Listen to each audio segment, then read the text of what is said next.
Here in Kiev in recent days, the Maidan, Independence Square, has turned into a full-scale war zone. More clashes in Ukraine's capital, Kiev.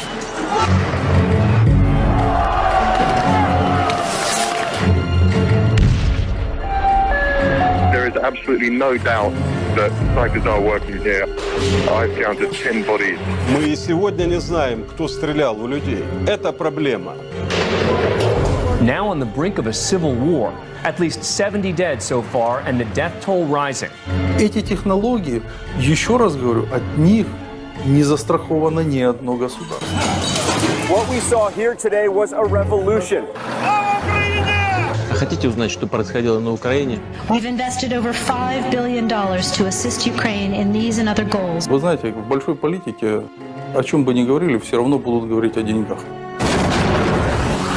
NATO has expanded into 13 countries, up to the borders of Russia. 13 countries. The focus has to be on not allowing this crisis to turn into a hot war between Ukraine and Russia. Эта тема очень опасная. Это тема войны. Сегодня спокойно никто не должен себя чувствовать.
Ukraine.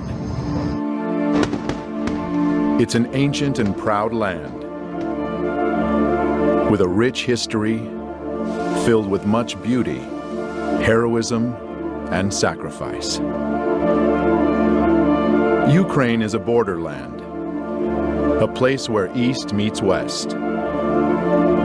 This is the flag of Ukraine. The blue represents the sky, the gold its seemingly endless fields of wheat. Ukraine is a prize many have sought, and much blood has spilled in the quest to possess it.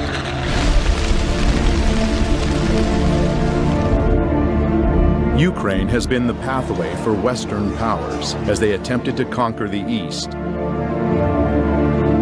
in World War I and World War II.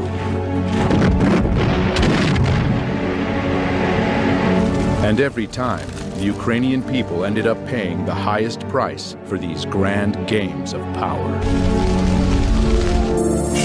History doesn't repeat, but it surely rhymes, said Mark Twain. If one looks closely at the history of Ukraine, one will notice many rhymes.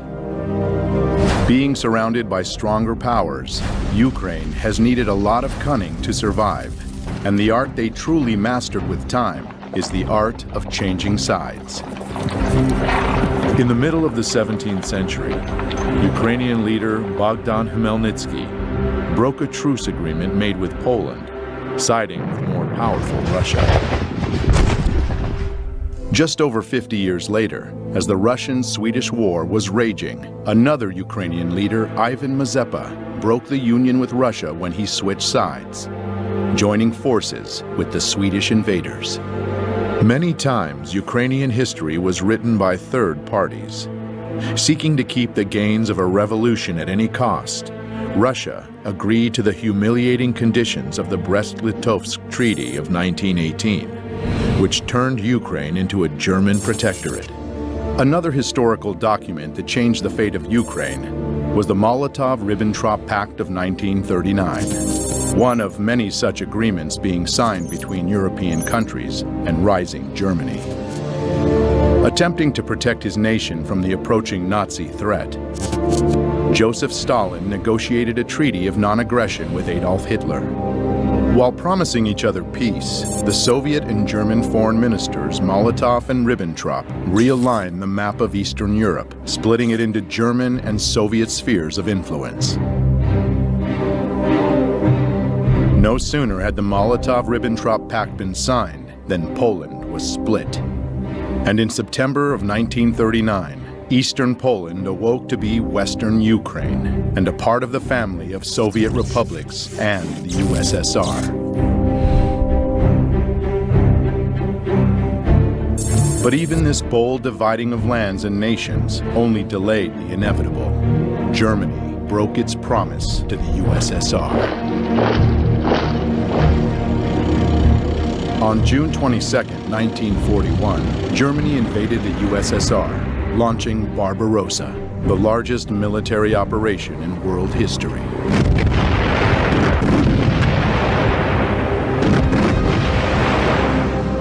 Barbarossa was aiming for St. Petersburg, Moscow, and Kiev, Ukraine, three destinations of major significance.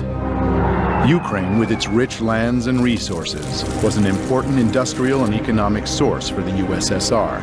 To cut it off from the Soviet Union would strike a big blow indeed. For most of the Soviet Union, the Second World War was about fighting the invaders of their land. But it wasn't quite so simple for Ukraine. The truth is, Ukraine has never been a united country. When World War II broke out, a large part of Western Ukraine's population welcomed the German soldiers as liberators from the recently forced upon them Soviet rule, and openly collaborated with the Germans. The real scale of collaboration was not announced for many years after the war, but we now know that whole divisions and battalions were formed by Ukrainian collaborators, such as SS Galician, Nachtigall, and Roland battalions. Just in the beginning of the war, more than 80,000 people from Galician region voluntarily enrolled into Division SS Galician in a month and a half, notorious for their extreme cruelty towards the Polish, Jewish, and Russian people on the territory of Ukraine. Members of these military groups came mostly from the Organization of Ukrainian Nationalists, the OUN, founded in 1929. This organization had an ultimate goal of creating an ethnically pure, independent Ukraine, and considered terror an acceptable tool for achieving their ends. Their official flag was black and red, land and blood. It will remain in Ukraine's history long after the OUN will cease to exist. In early 1940, the most radical nationalistic part of the Organization of Ukrainian Nationalists got its own leader, Stepán Bandera. Severely anti-Semitic and anti-communist, he proclaimed an independent Ukraine in 1941. His German allies frowned upon such an act of self-will, and it landed him in prison for nearly all the Second World War. Not participating in the events physically, Bandera still managed to successfully spread his ideology. Many independent historians estimate that the OUN militia exterminated from 150 to 200,000 Jews on Ukrainian territory occupied by the Germans by the end of 1941.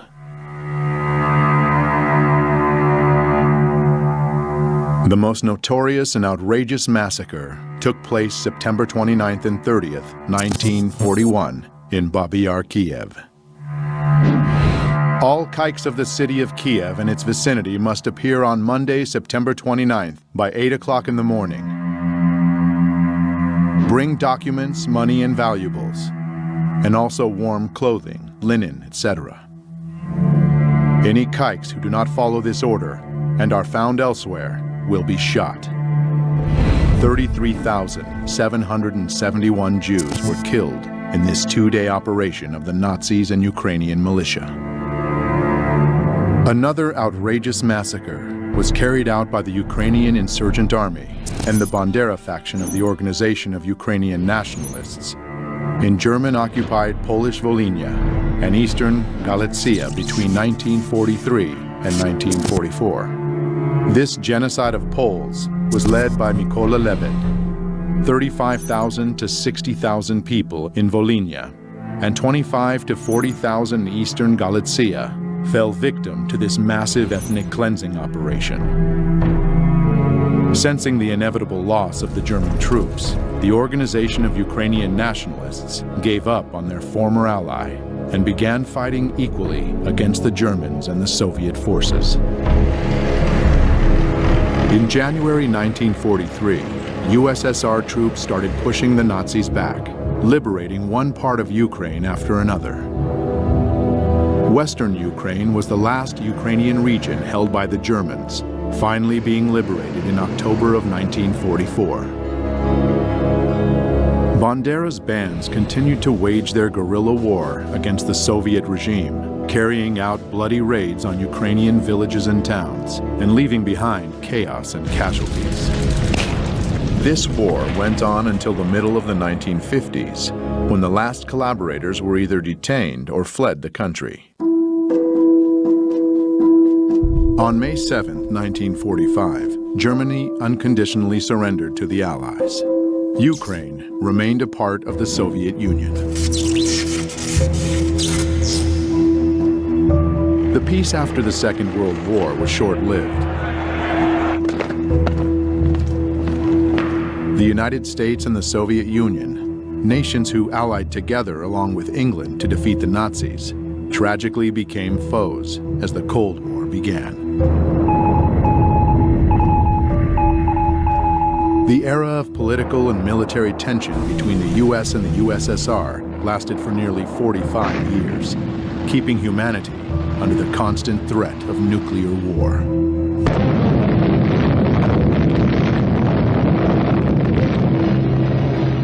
In this battle, the United States never lost sight of Ukraine's importance.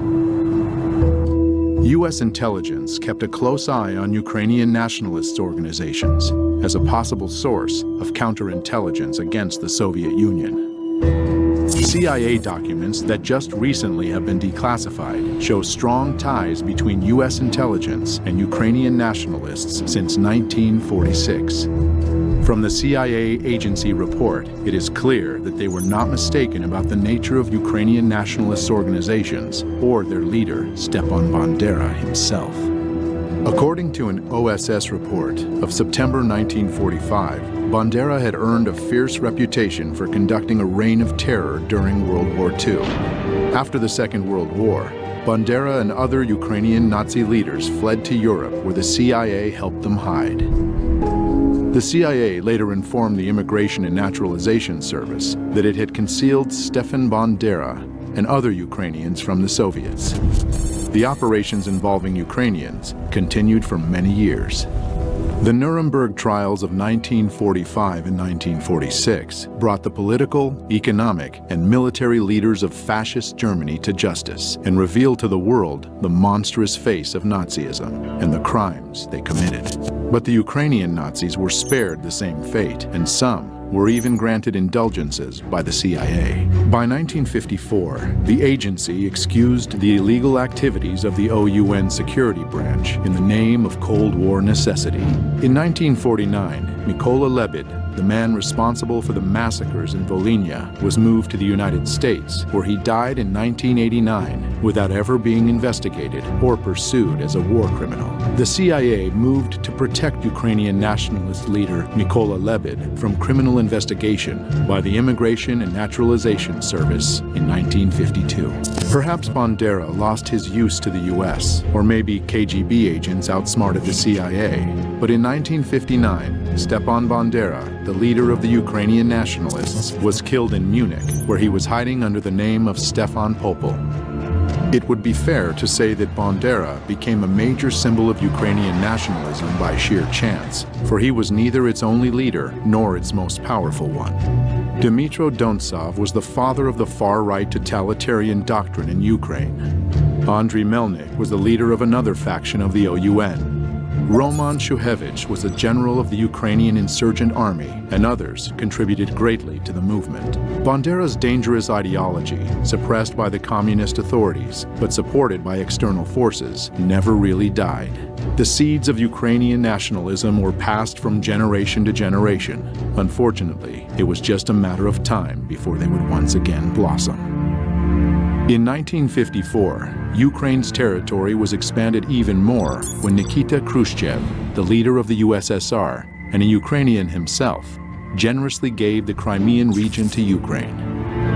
Historians would argue about the legitimacy of this transfer for many years to come, and 60 years after Khrushchev's gift, dramatic new events would take place in Crimea.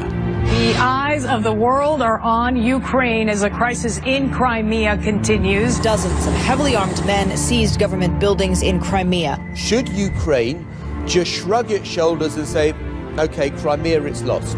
And the old arguments would heat up once again. The Cold War would heat up and cool down by turns, while both rivals were obsessively building up military capacity. The turning point took place when the new era, perestroika, came to the USSR with its new leader, Mikhail Gorbachev, in the middle of the 1980s. Perestroika meant restructuring towards liberalization and democratization. It certainly had a positive impact on the international situation. Astonishing news from East Germany, where the East German authorities have said, in essence, that the Berlin Wall doesn't mean anything anymore.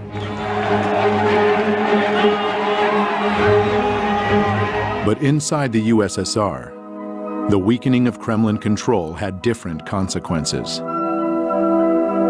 In Ukraine, a nationalistic political organization, Narodny Ruch, or People's Movement, emerged in 1989 due to this new openness. They advocated for independence of Ukraine from the USSR and became an incubator for leaders of Ukrainian neo-Nazism. In 1991, one of them, Oleg Tyagnybok, founded Svoboda, an openly radical nationalist party preaching the good old principles of Bandera. Вони готувалися і боролися з москалями, боролися з німцями, боролися з житвою і з іншою нечистю, яка хотіла забрати в нас нашу українську державу. Purge Ukraine from the Jews and Russians, Ukraine for Ukrainians, and so on. His statements got him 5th place in the Simon Wiesenthal Center Top 10 Anti-Semitic World Leader Rankings of 2012. Slava Ukraini! But also, sadly, attracted numerous followers. Dmitry Yarosh founded another extreme right organization, Trizu, or Trident, in 1994. In April 2013, Yarosh became an assistant to a member of parliament from the opposition party Udar. Later that same year, he would become the leader of the most radical Ukrainian Nazi group, the Right Sector. Andriy Parubi would soon appear leading a whole army of ultranationalist warriors. And the torch marches would once again light up the streets of Ukrainian cities.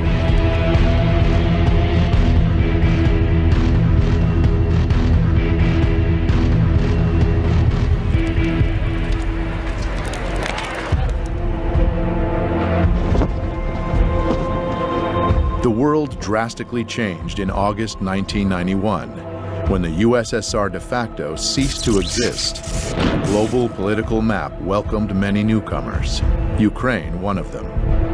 In modern history, it was the first time Ukraine was truly independent and all on its own.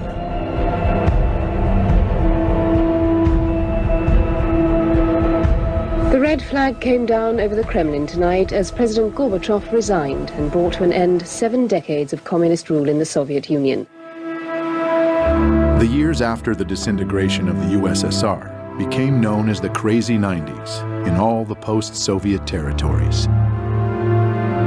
He's leaving behind 15 independent states which share only a disastrous economy and an uncertain future. After having been under a government-controlled economy, the free market dramatically changed the rules of the game. New businesses emerged instantly, and the first oligarchs were born overnight. The former country with no class division suddenly became stratified. The chosen few became rich, while the rest had to fight to survive. Сразу же после получения независимости началась еще более дикая приватизация и растаскивание имущества, государственной собственности, понижение жизненного уровня населения сразу же после получения независимости. И причем какие бы власти не меняли друг друга, для жизни рядового гражданина ничего не меняло. Там происходил просто систематический грабеж населения, грабеж граждан, грабеж украинского народа. И, конечно, люди уже устали от этого произвола, от этой совершенно сумасшедшей коррупции. The people's growing discontent made Ukraine more vulnerable to outside forces, and a new kind of warfare was launched, one not known before, the color revolutions. Demonstrators clashed with police, hundreds of thousands protesting the results of the election and calling for a new vote. Ukraine has had 2 color revolutions in its 24 years of independence. In 2004, crowds of people descended upon Kiev, marking the start of the Orange Revolution. At that time, Ukraine became once again a battlefield of 2 forces, the Russian and Western governments. The culmination of this conflict took place during the presidential elections in November of 2004. The 2 major candidates, Western-backed Viktor Yushchenko and Russian-leaning Viktor Yanukovych, almost equally shared the votes of Ukrainians. By the way, calling Viktor Yushchenko Western-backed is not an exaggeration. His wife, Katerina Yushchenko, is a former U.S. State Department official and worked in the White House during the Reagan administration. The division was along geographic lines. Traditionally, Russian Eastern Ukraine voted for Yanukovych, while Western Ukraine chose Yushchenko. By the announced result, Viktor Yushchenko lost to Viktor Yanukovych, but thousands of people didn't agree with it, and they came to the central square of Kiev on the 22nd of November. The situation received wide news coverage. The country's election commission ignored reports of fraud, declaring Kremlin-backed Viktor Yanukovych the winner. International politicians, such as former General Secretary of NATO, Javier Solana, became frequent guests in Kiev, initiating negotiations between parties. And I hope very much the goodwill of everybody will be able to overcome this difficulty. The results of the negotiations, however, were often reached only on paper. Thus, Yushchenko never told the supporters to stop blocking government buildings in central Kiev.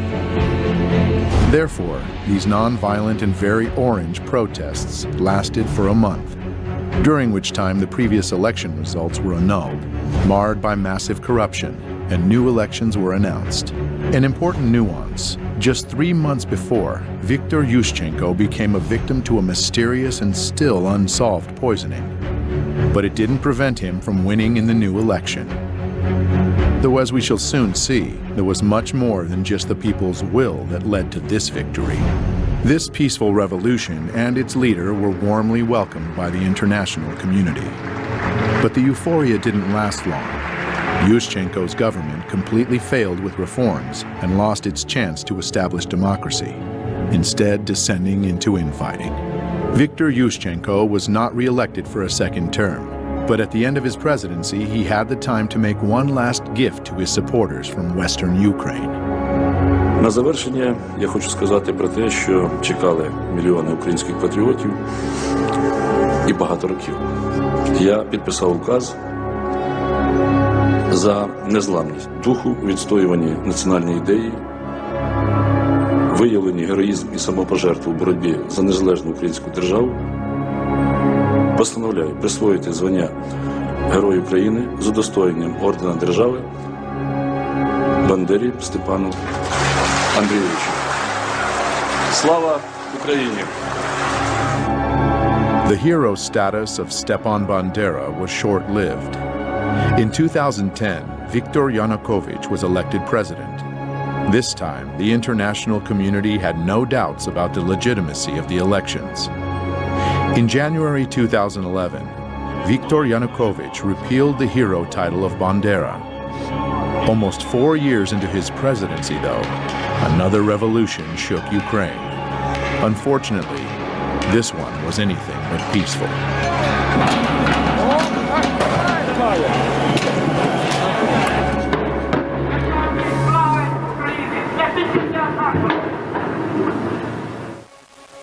Mr. Yanukovych, I'm an American.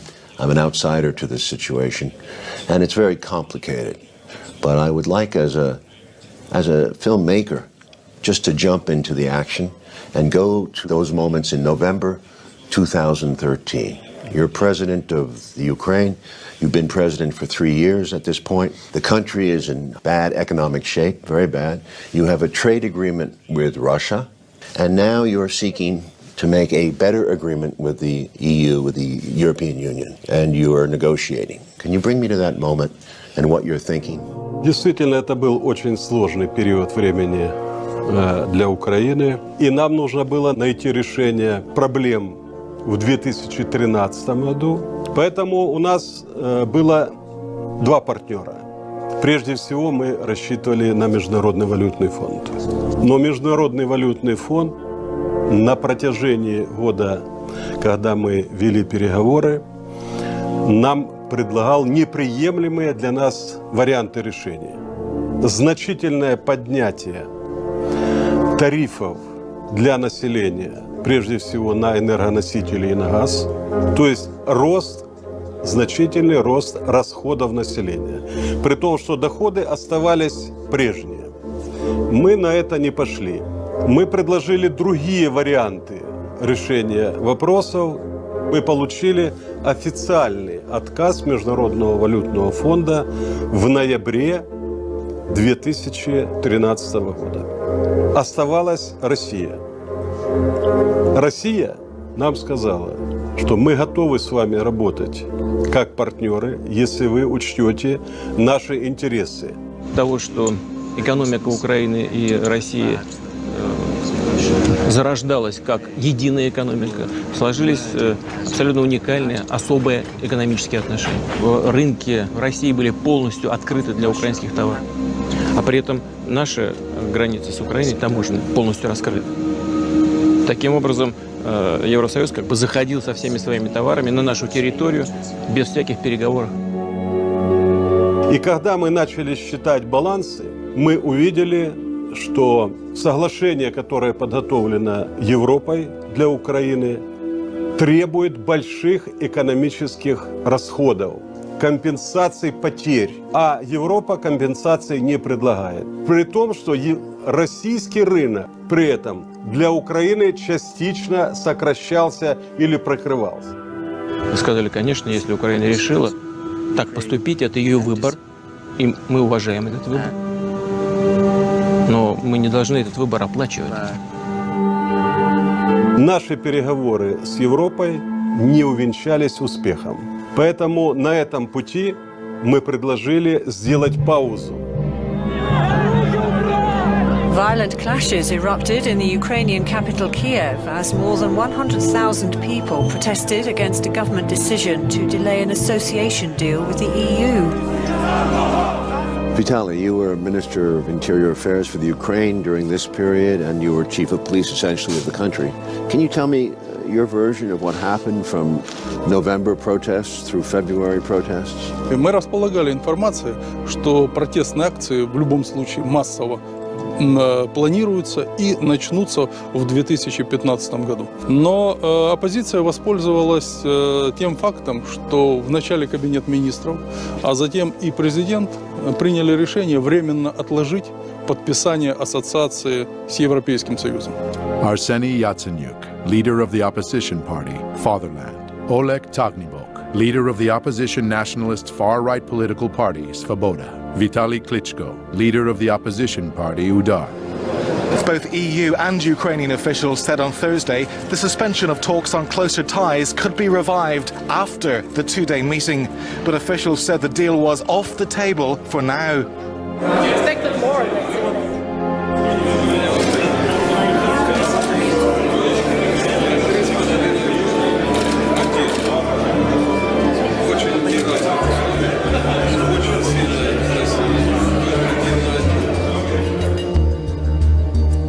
Pro-EU protests on the streets of Kiev enter their second day.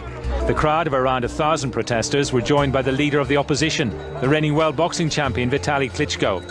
He called on the demonstrators to maintain pressure on the government after it decided not to sign a major trade deal with the EU. You go back to Kiev the next day after the meeting with Merkel, and the protests are up, am I right? Can you take me through that period? Если у меня в самом начале было понимание того, что это мирные акции, и во время мирных акций можно вести диалог, и я к этому был готов.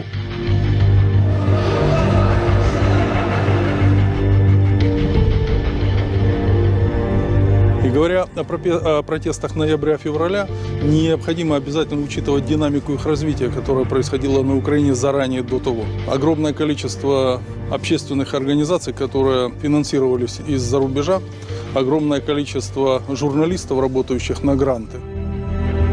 Robert Perry is a longtime investigative journalist based in Washington, D.C., best known for his major disclosures about the Iran-Contra scandal in the 1980s. He is the founder of Consortium News, where he has reported extensively on the crisis in Ukraine and the forces behind the unrest.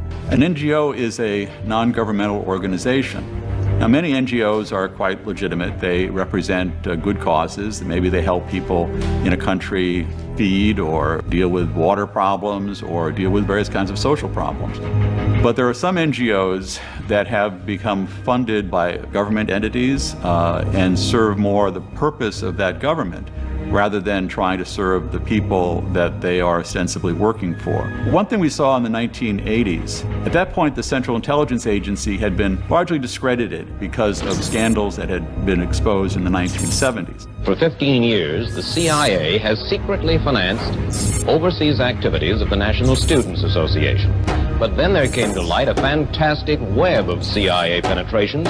So when the Reagan administration came in, there was this concept that instead of having the CIA, which traditionally would go into these different target countries, funding their media, funding NGOs, funding different political operations, that was essentially farmed out to a new organization called the National Endowment for Democracy, which was created in 1983.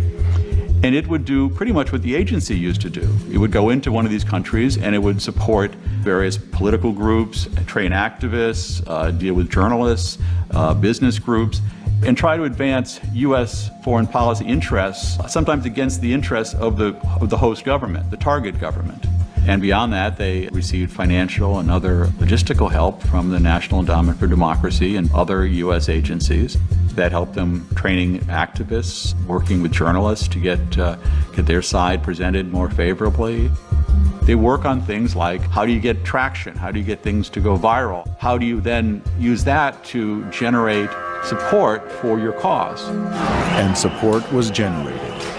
Mustafa Nayyem, a founder of one of Ukraine's new media outlets, Hromadske TV, knew very well how to make something go viral. It was his notorious Facebook post on November 21st, 2013 that brought the first crowds to Maidan. Я це написав просто, щоб почути, чи є ці люди, чи просто поговоримо десь у Фейсбуці. If you don't read the newspaper, you are uninformed. If you read the newspaper, you are misinformed. To deliver your message efficiently enough in the modern world with so many different technologies and means of communications, you must embrace them all. As the disturbing events of Euromaidan started on November 21st, 2013, 3 new TV channels went on the air and suddenly became stunningly popular in Ukraine. Spilno TV, November 21st. Hromadske TV, November 22nd. And Espresso TV, November 24th, directly from opposition protest. These channels went viral, supporting the protests and encouraging more and more people to come to Maidan. И первые выступления массовые начались 21 числа, 21 ноября. Сначала акции проходили мирно. На эти акции пришли люди разных категорий. Это были молодые и пожилые люди, приходили с детьми. Явно было понятно, что с их стороны есть доверие к власти, в том числе и к правоохранителям, потому что свободно выходили. И никаких намеков на то, что будет в отношении этих манифестантов приниматься какие-то меры воздействия, силовые и так далее, просто не существовало. Значит, соответственно, на охрану общественного порядка выходили правоохранители без огнестрельного оружия. Но среди митингующих уже замечены нами радикалы, которые относились к правым партиям, неофашистским организациям.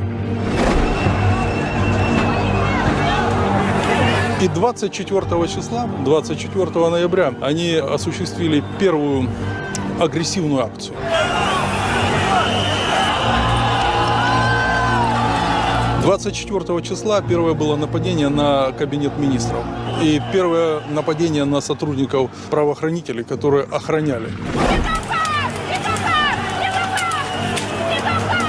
Второе нападение на правоохранителей службы безопасности Украины произошло 25 числа. Затем небезызвестные события 30 числа. November 30th of 2013 became the first turning point of Euromaidan and one of its most reported and mysterious events.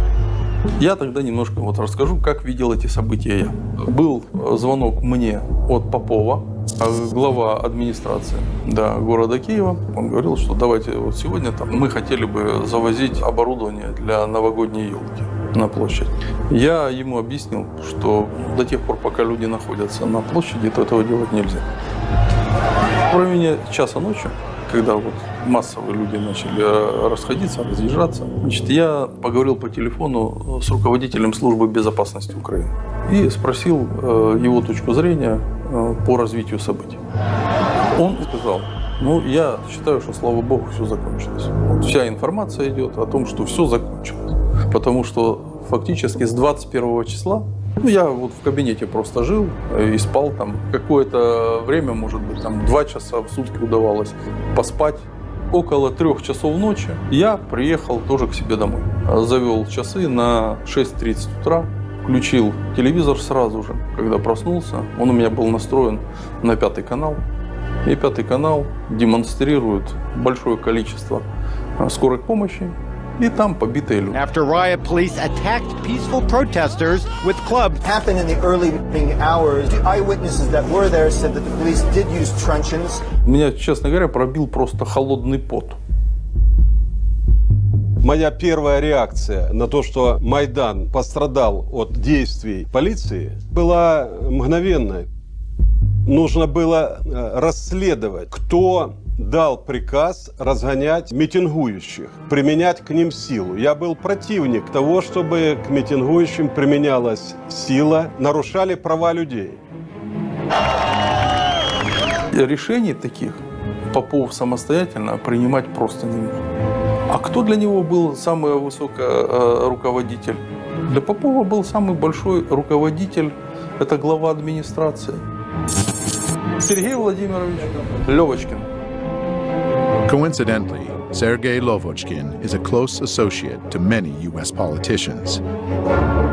The security service of Ukraine had evidence that on that night, Lovochkin was in contact with opposition leader Yatsenyuk, where they discussed the clearing of Maidan on the pretext of installing the annual Christmas tree. News media reported that the riot police cruelly attacked the students peacefully sleeping in their tents. But scenes from the event seem to tell a different story. It appears that the protesters were waiting for the police. Additionally, there were dozens of journalists and cameramen from all the new public TV news outlets prepared to cover the events. And most ominously, a group of well-trained young men arrived to Maidan almost simultaneously with the riot police. They infiltrated the crowd and began provocations with insults, stones, and torches. The right sector in Ukraine represents a part of the Ukrainian population that has often favored fairly extreme right-wing positions. They had militias that came especially during the Maidan protests.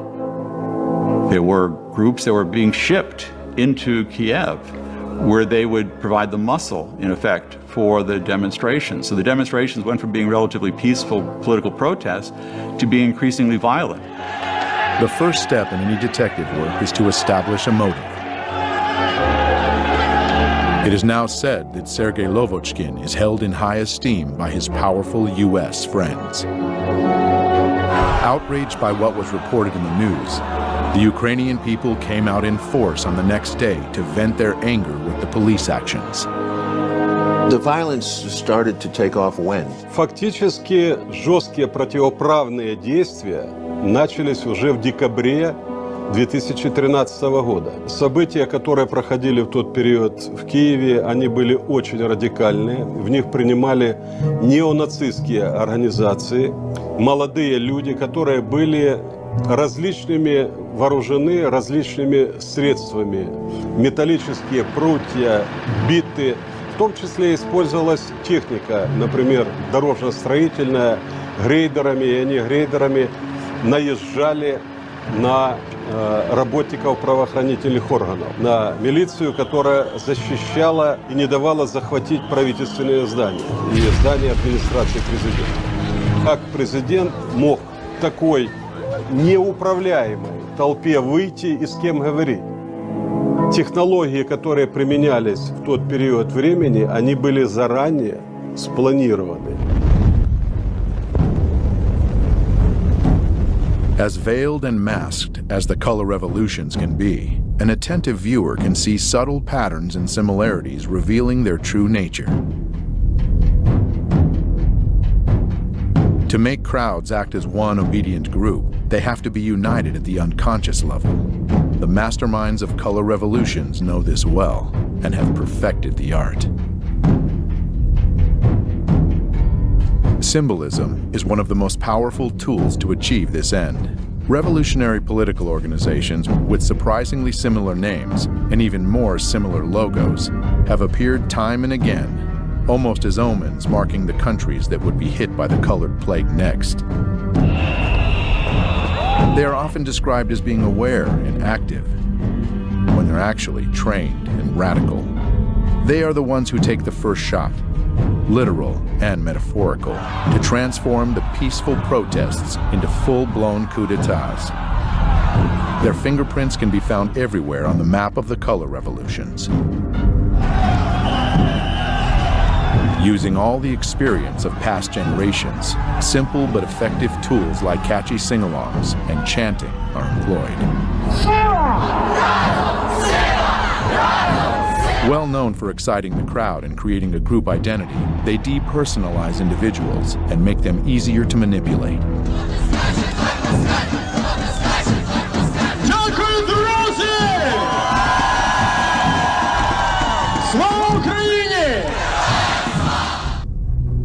Конечно, без денег здесь не могло быть. Такое количество не государственных, различных общественных организаций, грантов, которое выделялось на Украину, это не есть секретом.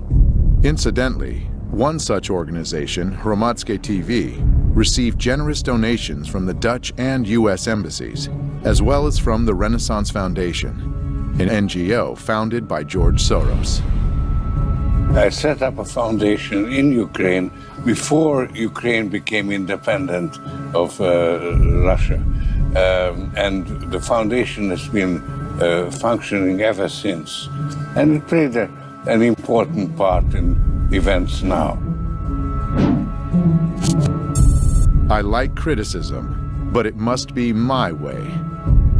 Did you see any evidence of U.S. involvement? Did you feel their presence from the U.S.?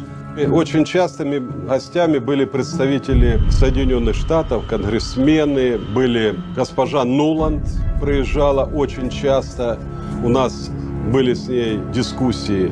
Но после этих дискуссий она шла на Майдан и поддерживала протестующих. И обвиняла правоохранительные органы, применялась чрезмерно сила. На самом деле эти все месседжи мы видели на Майдане. To celebrate with you a Ukraine that stands with Europe and stands with the United States. Well, members of Congress were visiting Ukraine during that period, most famously Congressman John McCain. So some of the people who were challenging their government, their elected government at that point, were being told by the senior U.S. official, a person who ran for president and a top official in the U.S. Congress, that the U.S. was with them. I'm Senator John McCain, and it's always a pleasure to be back in Ukraine. Senator McCain was, in a sense, giving the people in the Maidan a feeling that they had the backing of the most powerful country on earth. This is about the future you want for your country. This is about the future you deserve. Делегаций много приезжало. Я говорил, что нельзя говорить, во-первых, неправду. Нельзя становиться на сторону митингующих и отстаивать их права, создавая тем самым и углубляя конфликт. Когда митингующие захватывают правительственные здания и учреждения, скажите, допустимо ли это в любой другой стране, например, чтобы посол Украины пришел к митингующим в Фергюсоне и раздавал там пряники или пирожки и обвинял полицейских Соединенных Штатов Америки? Я считаю, что это недопустимо ни в одной европейской стране. А почему к Украине было такое отношение? Who was your highest level contact with the U.S. government in this period? Я постоянно имел контакт с господином Байденом, вице-президентом. У меня были частые с ним телефонные переговоры. Но дело в том, что господин Байден говорил одно, а в Украине делали другое. And the U.S. ambassador? Посол Соединенных Штатов в Украине постоянно принимал представителей Майдана у себя в посольстве. Мы это очень хорошо знали, мы это отслеживали. И создавалось такое впечатление, что в посольстве Соединенных Штатов существует штаб, который управляет этим процессом. In early February of 2014, as the Maidan crisis was getting more violent, there was a phone call that was intercepted. It was a call between the Assistant Secretary of State for European Affairs, Victoria Nuland, and the U.S. Ambassador to Ukraine, Jeffrey Pyatt. Questions of credibility are being raised after a private chat between two top U.S. diplomats was leaked online. I think Yats is the guy who's got the economic experience, the governing experience. He's the guy, you know, what he needs is Klitsch and Tony Book on the outside. I just think Klitsch going in, he's going to be at that level working for Yatsenyuk. It's just not going to work. Yeah, no, I think that's right. Okay. Good. Well, do you want us to try to set up a call with him as the next step? Sullivan's come back to me, VFR, saying you need Biden, and I said probably tomorrow for an attaboy and to get the deets to stick. So okay. Biden's willing. So you had this remarkable phone call where you have these two senior officials of the U.S. government apparently talking about a coup or how they were planning to restructure the government of Ukraine. Fuck the EU. No, exactly. I'm not saying the whole U.S. government feels that way. There is division on this, but the neoconservative element wants very much to change the strategic dynamic in Eastern Europe. The neocons are very smart people, and they've been at this for a long time. They came in around the issue of propaganda. They studied how to create hot buttons for the American people. They had this experience when they were getting the American people to get excited about Central America back in the 1980s. Sandinista regular army. The ground force is being equipped now with Russian artillery. And they've been applying those same strategies ever since. They remain very dedicated to achieving their goals. They still want to get rid of certain governments. They wanted regime change in Syria, for instance, regime change in Iran. They're very skilled at this, and they have a lot of allies now inside the news media, inside the government, and that means that they can do a lot to control the narrative of any story. I think in America these days, we have somehow told ourselves that there are a lot of ways of dealing with these problems other than hard power. Vladimir Putin cares about hard power. The neoconservatives can now demonize a leader of a country. That sells with the American people. So you don't just sort of argue a policy.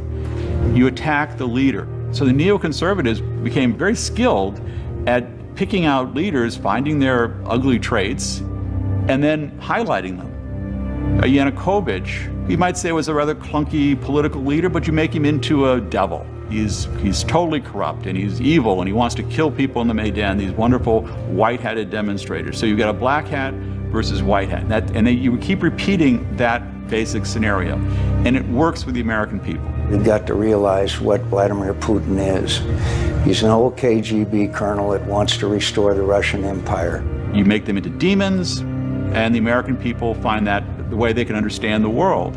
Once that happens, it's very difficult for a journalist or anyone else to say, you know, hold it, that guy, he's got more of a gray hat than a white hat or a black hat. And if you say that, you're a Yanukovych apologist or you're a Putin apologist, and then the attacks come on to the person saying it, the journalist, the academic, or whoever. Any good director will tell you that tempo and rhythm are the most essential components to hold an audience's attention. Сама технология, которая применялась Майданом, состояла в необходимости сакральных жертв. Это часть технологии. It can also be called a method of betrayal, when the allies and followers are relentlessly thrown into the revolutionary flame. The idea is simple. When the preparation work is done, the trigger just needs to be pulled to set the machine into full motion. The murder of politician Rafiq Hariri led to the Cedar Revolution. Looking back at the mysterious poisoning of Viktor Yushchenko right before the Orange Revolution of 2004, we see now that he became a sacred victim himself. Most political analysts believe the compassion of the Ukrainian people at that moment tilted the scales, giving him the presidency.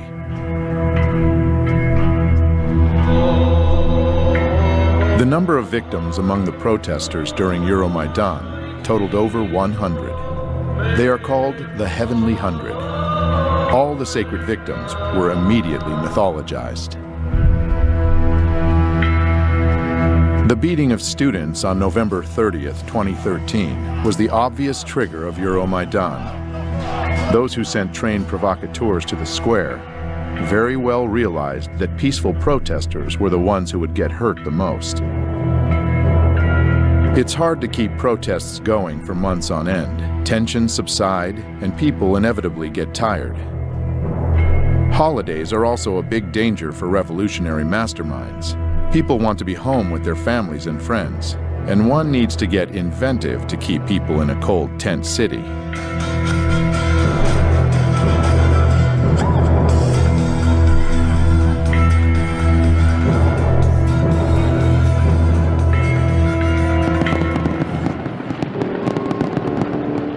On Christmas Day of 2013, tabloid journalist and political wannabe Tatiana Chornovol was chosen to become the tool to whip the protests on Maidan back up.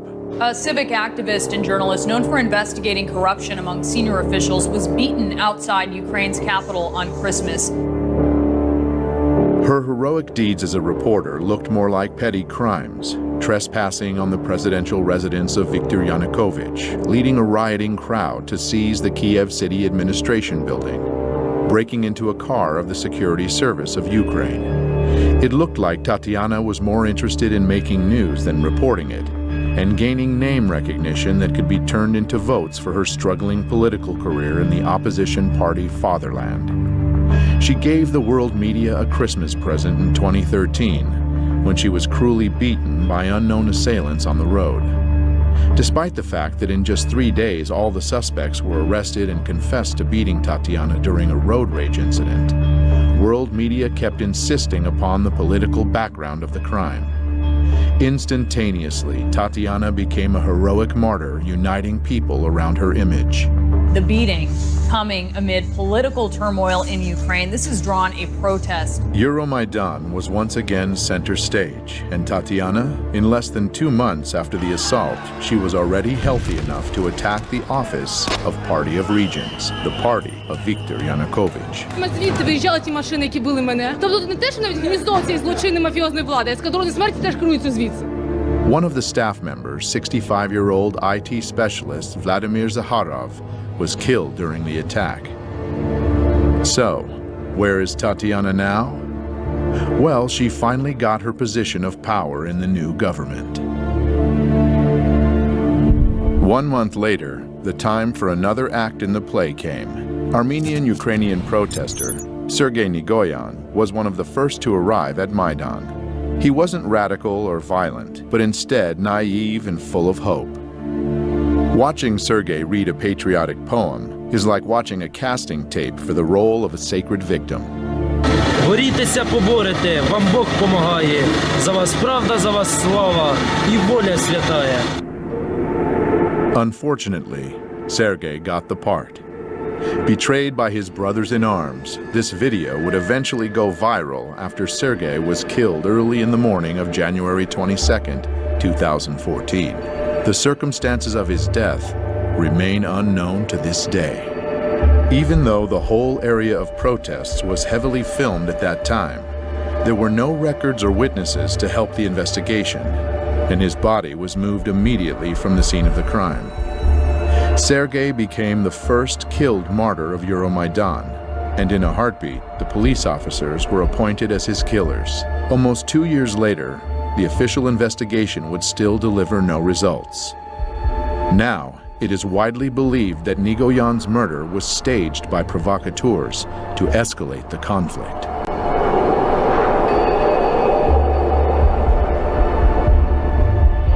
God speaks to people with the language of signs. On January 26, 2014, Pope Francis prayed for Ukraine, addressing thousands of people at St. Peter's Square in Vatican City. Et Filius et Spiritus Sanctus. After the prayer, 2 white doves were released from the papal window and were immediately attacked by a crow and seagull. Those who understand the language could easily read the meaning of this omen. Soon, great forces, the seagull and the crow, would be tearing apart 2 Slavic nations, the white doves. This omen gave hope to the Ukrainian people, saying that by God's will, the doves would be saved. But it also predicted severe hardship and many victims. The events which could enter into the history of the color revolutions as the most massive human sacrifice yet arrived right on schedule, 1 month later. For weeks, this European capital has been the scene of a violent uprising. Today, the bloodiest day yet. The protesters are pushing up towards the government district, armed here with Molotov cocktails, but we saw handguns and shotguns too. There are casualties on both sides. Well, she's just said that there are 6 dead people up there. Not just injured, dead. They said they've been hit by snipers. 20 февраля начали расстреливать сотрудников милиции. Я получил информацию, что начали стрелять снайперы, и есть жертвы с 2 сторон. Консерватория, откуда прозвучали первые выстрелы, это то, что было под контролем у сил Майдана. And here again we meet our old acquaintance from Narodny Ruch, Andriy Paruby, who was at the peak of his glory as self-proclaimed commandant of Maidan, which basically means the leader of the radical opposition. Ми попередили їх про те, що Майдан може вдатись до більш активних дій, якщо в найближчі дні ми не побачимо виконання наших вимог. В том, чтобы посеять хаос, но Янукович точно не был заинтересован в том, чтобы хаос разрастался. The protesters were filmed leading a long line of riot police away. It's not clear where they were taking them. 67 officers are currently reported to be missing. 14 policemen dead and 43 wounded. Было погибших 20 человек и более 150 раненых огнестрельными ранениями. Тогда уже было понятно, 20-21 февраля, что начался вооруженный переворот. Earlier, from inside the protest camp, the opposition leader Vitaly Klitschko urged his supporters to stay put. Each of you here should stay strong in spirit, he said, because we're not going anywhere. Мы вели в этот период времени переговоры с оппозицией и очень часто договаривались. Но, как я позже понял, что это была игра. Та часть, которая оппозиции, которая не принимала участие в переговорах, радикальная часть. Она не обращала внимания и никого не слушала. Они выполняли свою работу.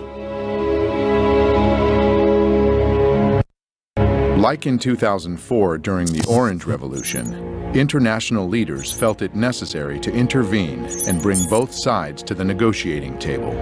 Приехали 3 министра иностранных дел европейских стран в Киев. Laurent Fabius, Frank-Walter Steinmeier, Radoslav Sikorski. Приняли участие во встрече президента Януковича и оппозиции.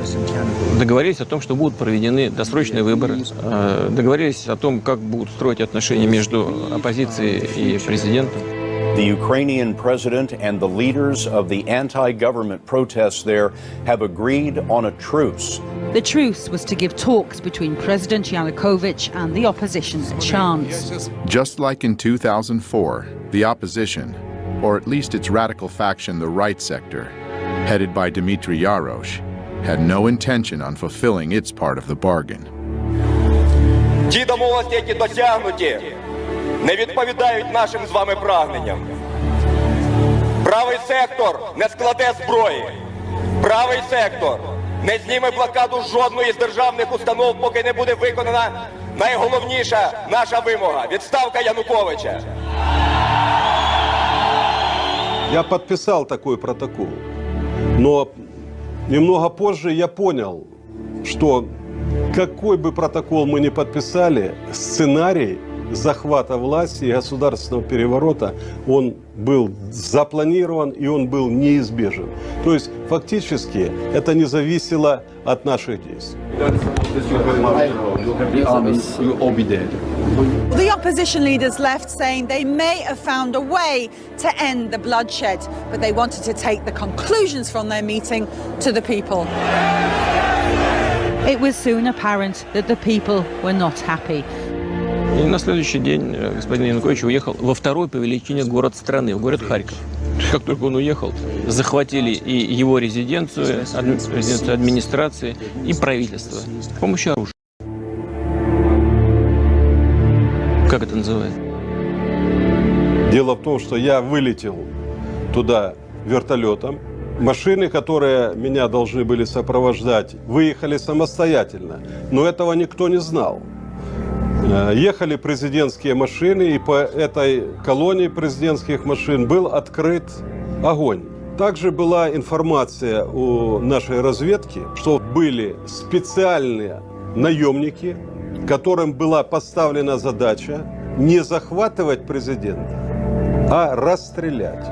И я обратился к президенту Путину, чтобы он разрешил мне выехать на территорию России. Я получил согласие, и мне было оказано содействие. 24 февраля я попал на территорию России.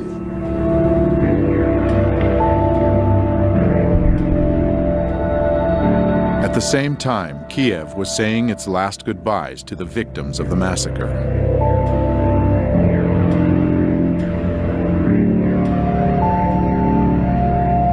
It was also welcoming those who came to power at their cost.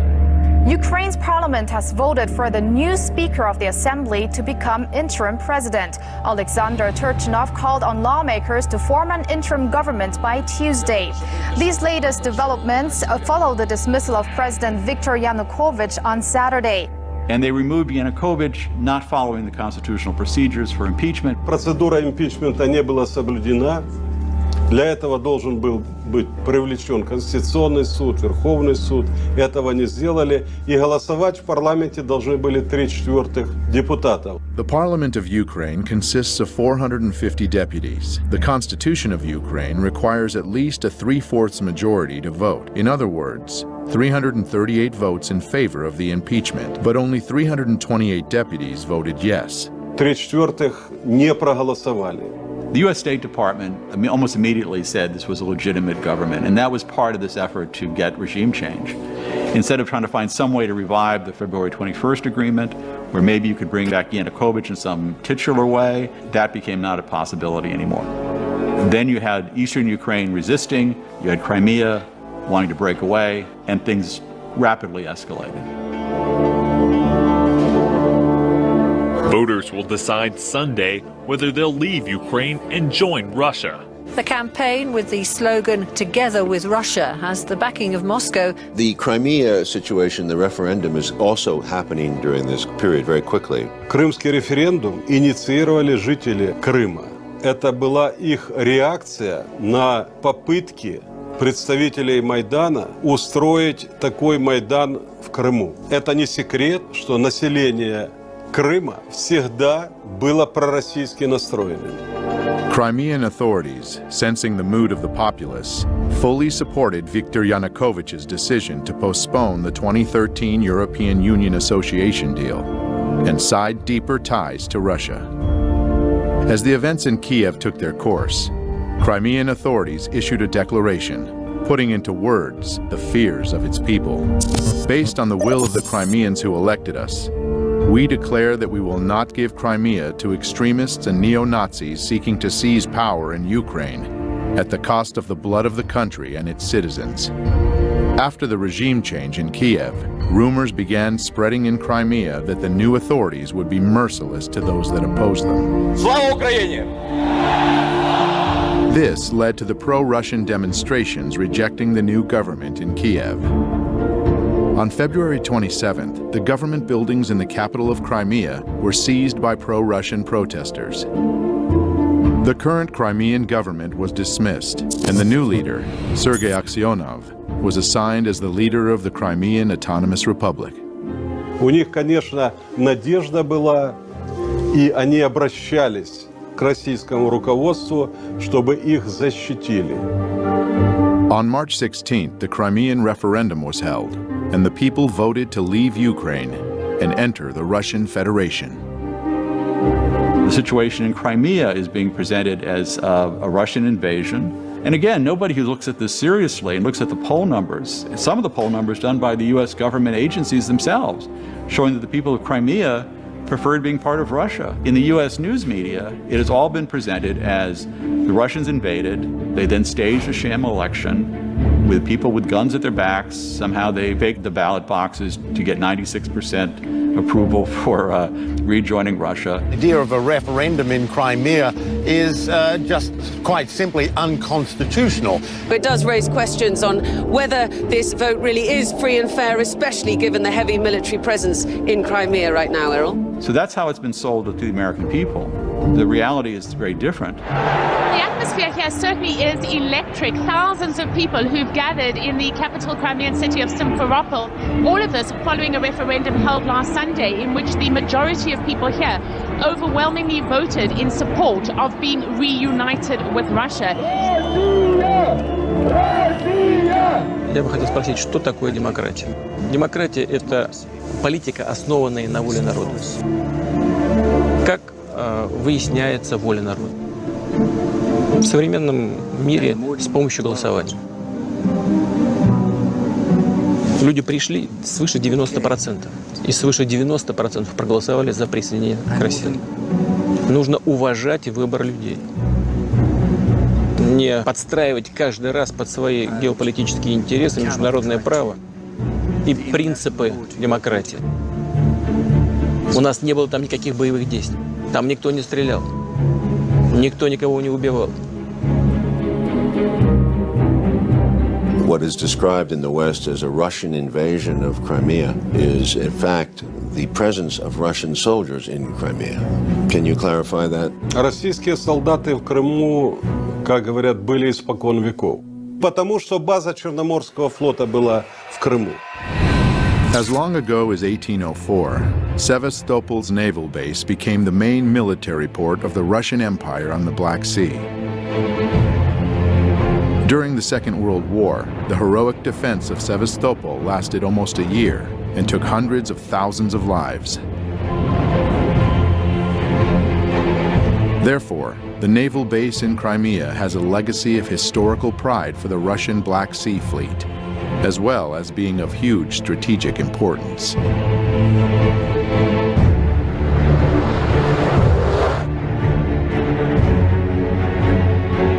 Those of us alive back then remember when there were Soviet missiles put into Cuba, how frightened Americans were and how angry, and how we almost went to a nuclear confrontation over having weapons of that kind of destruction placed that close to the United States.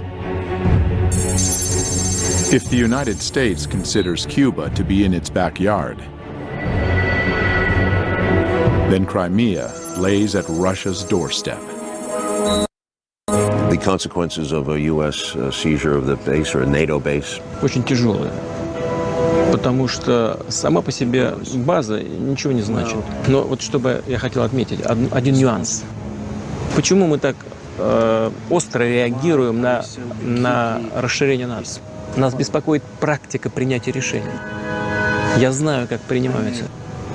Когда страна становится членом НАТО, ей уже очень трудно сопротивляться давлению со стороны такой крупной страны, лидера НАТО, как США. И там легко может появиться все, что угодно. Система противоракетной обороны, и новые базы, и, если потребуется, и новые ударные комплексы. А нам что делать?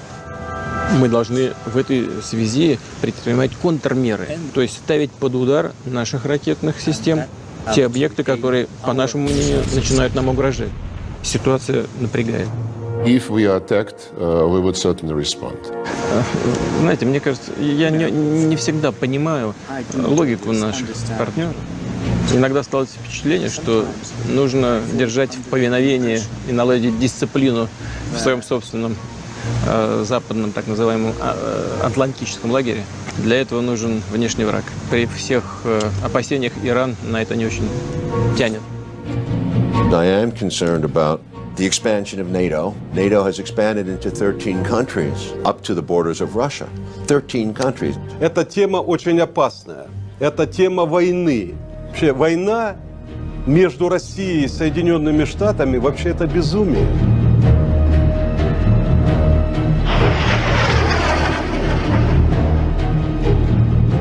In early spring of 2014, eastern Ukraine was also buzzing with protests against the new authorities in Kiev. This region, with the population close to Russia geographically and culturally, feared that the ultra-right leanings of the newly formed government would bring neo-nationalism to their lands. And they had their reasons.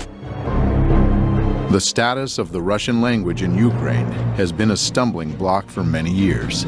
Implementing Russian as a second state language was one of the main campaign promises of President Viktor Yanukovych. In 2012, the Yanukovych government passed a law making it the second official language in the southern and eastern parts of Ukraine, the areas where the Russian-speaking population makes up a majority.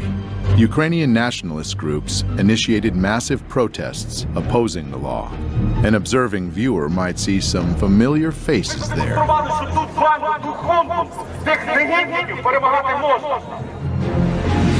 On February 23, 2014, the very next day after the regime change, the new government voted for an annulment of the official status of the Russian language. And even though later this decision was vetoed by the acting president, Alexander Turchinov, it still sent a message, and a powerful one. This alarmed the Russian-speaking cities of eastern Ukraine, and people took to the streets to show their disagreement. In response, pro-Maidan groups conducted their own demonstrations. When the two parties would meet, it was always tense, and eventually it led to tragedy. One person died and over 50 people were wounded in clashes during a pro-Russian march protesting the new government in Kiev. On April 6th, the Crimean scenario began repeating in eastern Ukraine, where protesters seized government buildings. And the next day, April 7th, they proclaimed Donetsk People's Republic. Kiev replied by announcing the beginning of an anti-terrorist operation in eastern Ukraine. By that time, the international media was screaming about a Russian invasion in Ukraine. Russia could now be on the verge of invading Ukraine. But strong words stayed only in the media. The Ukrainian authorities never announced a warlike situation. Why? IMF cannot give money to countries engaged in ongoing war. Petro Poroshenko. Вы знаете, в большой политике, о чем бы ни говорили, все равно будут говорить о деньгах. Too much money was already invested in Ukraine to stop halfway. We've invested over $5 billion to assist Ukraine in these and other goals that will ensure a secure and prosperous and democratic Ukraine. На развитие какой демократии тратились эти деньги? Как называли установление демократического режима? Я думаю, что это вот как раз тот режим, который сейчас насаждается на Донбассе. Obviously, the funds had to keep coming, and the conflict had to keep going. Getting more and more bloody and deadly. Мы завалили все вместе. As parties from both sides were using more sophisticated and lethal weapons. Господин Турчинов, который фактически начал войну, он несет огромную ответственность за это. Он начал войну против собственного народа. Он послал войска в Донбасс. Они сделали то, чего не делал я. И они начали кровопролитие.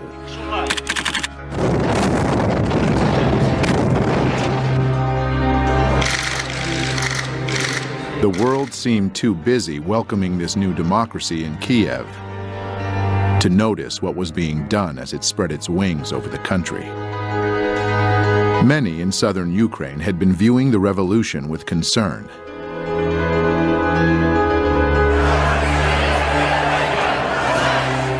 And an anti-Maidan movement formed in the city of Odessa in early January 2014. The protesters set up their camp in front of the Trade Union House, a building which would soon become a monument to a massacre of its own. It's difficult to overestimate the importance of Odessa. It is strategically located on the Black Sea, and it's Ukraine's largest seaport. It's not surprising that Ukraine's new authorities were watching the situation unfolding there with growing alarm. More and more of Odessa's people were joining the anti-Maidan movement at the same time as events in eastern Ukraine were heating up. The new Ukrainian government didn't have the power to wage war on too many fronts. If Odessa were to join the growing uprising in the eastern regions, it would seriously complicate the situation. This rebellion had to be extinguished immediately and at any cost, and that cost was high. On May 2, 2014, soccer fans flocked to the center of Odessa City for the Ukrainian championship match. Surprisingly, a great number of these fans who descended into Odessa just the night before also turned out to be fighters from the Maidan self-defense units, along with members of radical organizations from all parts of Ukraine.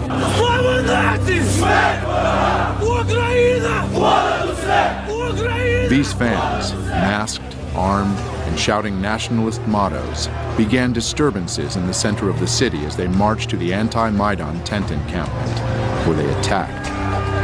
The anti-Maidan protesters sought shelter in the Trade Union House, but it was a trap. Maidan supporters started throwing Molotov cocktails into the building until it was engulfed in flames. People burned to death inside, or, trying to escape, jumped from the windows. Although a fire station was less than a mile away, it took almost half an hour for firefighters to arrive. When they finally did, the damage had been done.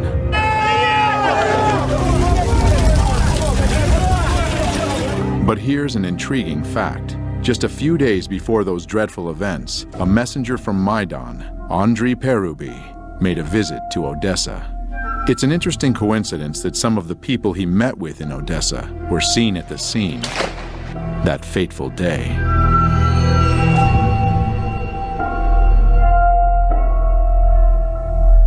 But not everyone was mourning.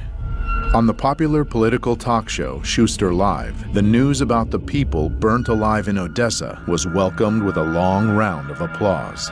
Из погибших в пожаре в Одессе 15 граждан России, 10 из Приднестровья и ни одного одессита. On its Facebook page, the right sector announced the events of May 2nd, a proud moment in national history. An official investigation into this sad event has been going on now for nearly 2 years, and it's yet to reach a conclusion. But it seems the experts had all the information they needed from the very beginning. Звичайно, провокація була з сторони путінських бойовиків, які почали розкол української демонстрації.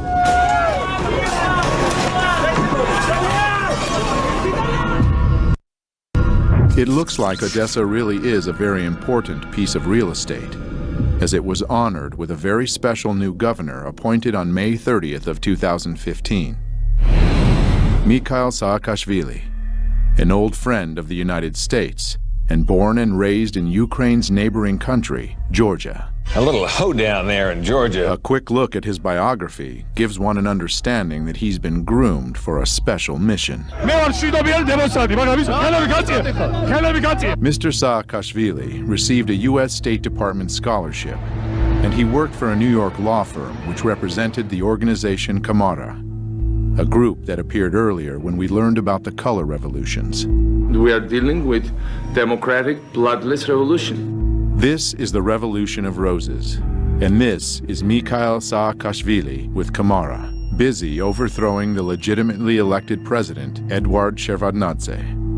Remove the government by peaceful means. That's classics, you know, you're really European, I'm sure. Soon after the Rose Revolution blossomed fully, Georgia announced its intentions to join NATO and plant fresh NATO military bases in the fertile soil right on Russia's border. Never ever we will give our freedom and independence. Never ever will give any piece of our territory. Saakashvili's mission was accomplished, at least with his friends in NATO. The Georgian populace wasn't quite as happy, though. In 2007, they took to the streets to voice discontent, and Mr. Saakashvili responded with force. The people's discontent grew. Saakashvili's party lost parliamentary elections, and the opposition took control. He said this means that the parliamentary majority should set up a new government and me as the president, according to our constitution. Mikhail decided not to wait for the results of the president's election and fled the country in October 2013. In 2014, Saakashvili refused summons to appear in court as a witness in several criminal cases. Later that same year, he was accused of misuse of power and embezzlement. Saakashvili wound up in the U.S., and soon his friends in Washington found him a new assignment. Mikhail actively supported Maidan, and very soon was rewarded with a high position in the new Ukrainian government. First as the president's counselor, and then as the governor of Odessa. The day before taking this position, he renounced his citizenship to Georgia, the country of his birth, and became a Ukrainian citizen. Я навсегда останусь гордым гражданином моей гордой родины. Гордым гражданином моей гордой родины. As they say, the battle is worth the blood, both literally and figuratively. Я прекрасно знаю реальную цену реформ господина Саакашвили. Я прекрасно знаю то, что он на Украине на самом деле является частью проекта, который нужно осуществить Украине определенным силам. Jeffrey Payet, the U.S. ambassador to Ukraine, paid a visit to Saakashvili just a month after he took office in Odessa. But as long as the Oblast administration is delivering results on Ukraine, you are going to see a steady flow of embassy and Washington visitors coming here. The meeting was fruitful, and Jeffrey generous. No matter how well Saakashvili's job goes, it looks like he shouldn't be worried about his own finances. On his Facebook page, he posted an official document showing that the new governor of Odessa gets a pretty penny from Washington, almost $200,000 a year. For comparison, the governor of Maine gets $70,000 a year. So if Odessa became a new U.S. state, it would be at the top of the list. Mr. Saakashvili should feel right at home in his newly adopted country. He is best of friends with fellow color revolutionary leader Viktor Yushchenko, who's the godfather of his son. Губернатором Одесской области назначен бывший президент Саакашвили. Это просто плевок, оскорбление одесситам, да и всему украинскому народу. Ему не дали даже рабочую визу в США. Или университеты, в которых его пытались трудоустроить, не захотели его брать на постоянную работу. Значит, исполнять обязанности губернатора Одессы он может. А что, нет порядочных, профессиональных и способных выполнять такую работу украинцев?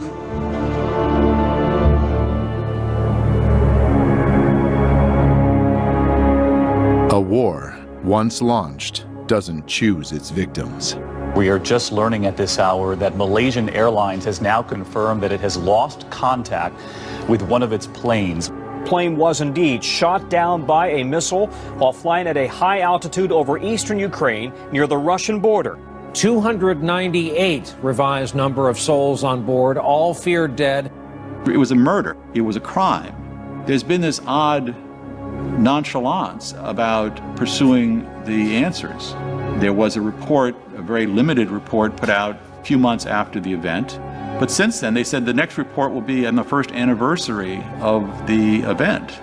But you deal with a criminal investigation before it becomes a cold case. So there's been this curious element of why is there not greater pressure from both the media and the Western governments to answer these questions. But even without any answers, the fingers were pointed immediately. That's not an accident. That is happening because of Russian support. Evidence indicates that the plane was shot down by a surface-to-air missile that was launched from an area that is controlled by Russian-backed separatists inside of Ukraine. И, безусловно, государство, на территории которого это произошло, несет ответственность за эту страшную трагедию. The Malaysian Boeing wasn't the first plane to play a significant part in American-Russian relationships. On September 1st, 1983, Korean Airlines Flight 007 from New York to Seoul via Anchorage was shot down by a Soviet interceptor aircraft over the territory of the USSR in the Sea of Japan. There was absolutely no justification, either legal or moral, for what the Soviets did. The tragedy of the Korean Boeing was considered a perfect occasion to demonstrate the NATO military power within dangerous proximity to the Soviets. On November 2nd, 1983, NATO launched Able Archer, a 10-day command post exercise simulating a conflict escalation, culminating in a nuclear attack. It was followed by placing Pershing II nuclear missiles in Europe. What Reagan didn't take into consideration was the paranoid overreaction of the Soviets. A recently declassified U.S. intelligence report shows that for the first time since the Cuban Missile Crisis, the world was that close to nuclear war. Just like in 1983, the Malaysian Boeing crash was leveraged against the enemy. A new wave of sanctions hit Russia immediately after the tragedy. The United States is imposing new sanctions in key sectors of the Russian economy. Almost a year and 3 months later, the Dutch Safety Board published a report.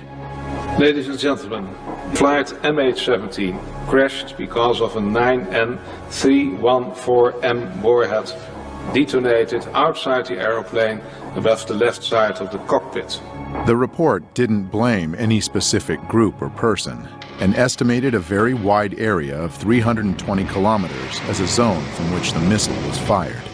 At the same time, the Russian producer of Buk missiles, Almaz-Antey, conducted its own independent investigation. Результаты эксперимента полностью опровергли выводы голландской комиссии о типе ракеты и месте запуска. During the experiment, they blew up a retired airliner with a Buk missile and came to the conclusion that the Malaysian plane was brought down by the older type of missiles, not used by Russia anymore, but still in the possession of Ukraine. The company claims that the missile was launched from the territory controlled by the Ukrainian military. One would expect that these controversial results would again stir up public interest in the investigation, but the tragedy of Malaysian flight MH17 had already played its role in the big geopolitical game. Therefore, it was soon forgotten. The goal was achieved. After the third wave of sanctions hit Russia, the tensions between the two countries skyrocketed. So the question presents itself: are we truly witnessing the beginning of Cold War 2.0? And if so, what are our chances to survive at this time?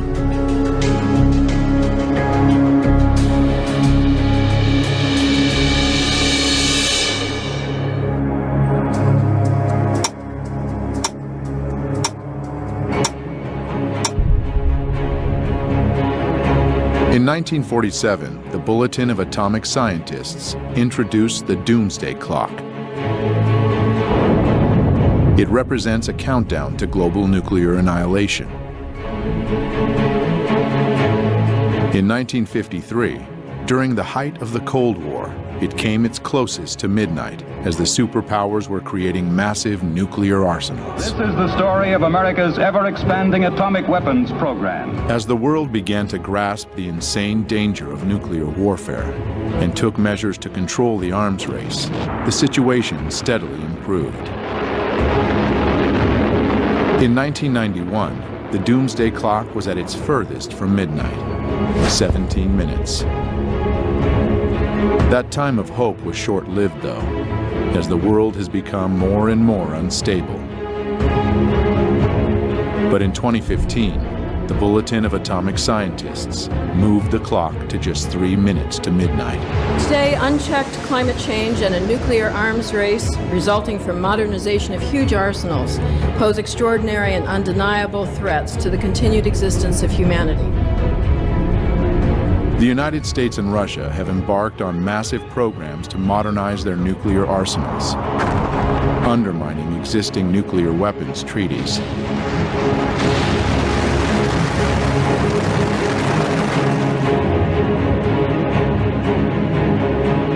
The clock ticks now at just 3 minutes to midnight because international leaders are failing to perform their most important duty, ensuring and preserving the health and vitality of human civilization.